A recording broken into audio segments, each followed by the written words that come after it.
నెల్లూరు జిల్లాలోనే ఎంతో పవిత్రమైన చారిత్రాత్మక క్షేత్రానికి ఈరోజు మనం వచ్చాం.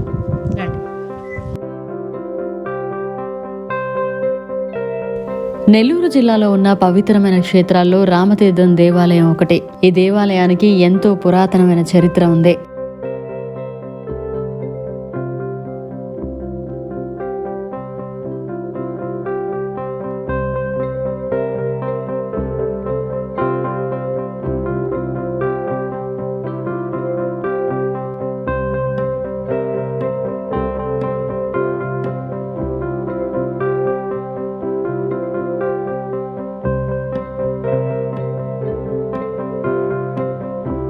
స్థానికుల నమ్మకం ప్రకారం ఈ స్థలం రామాయణ కాలానికి చెందింది.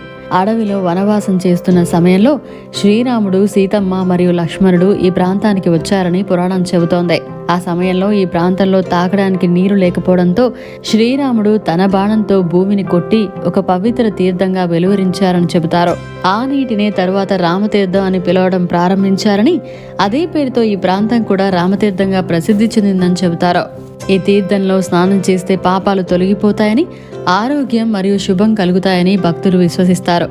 అందుకే ప్రతి సంవత్సరం చాలా మంది భక్తులు ఈ దేవాలయానికి వచ్చి దర్శనం చేసుకుంటారు. దేవాలయం చుట్టూ సహజ సౌందర్యం, ప్రశాంత వాతావరణం ఉండడం వల్ల ఇది ఆధ్యాత్మికంగా చాలా పవిత్రమైన ప్రదేశంగా ప్రసిద్ధి చెందింది.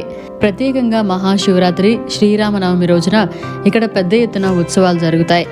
ఈ విధంగా రామతీర్థం దేవాలయం నెల్లూరు జిల్లాలోని భక్తులకు ఎంతో పవిత్రమైన, చారిత్రక ప్రాధాన్యం కలిగిన క్షేత్రంగా నిలిచింది.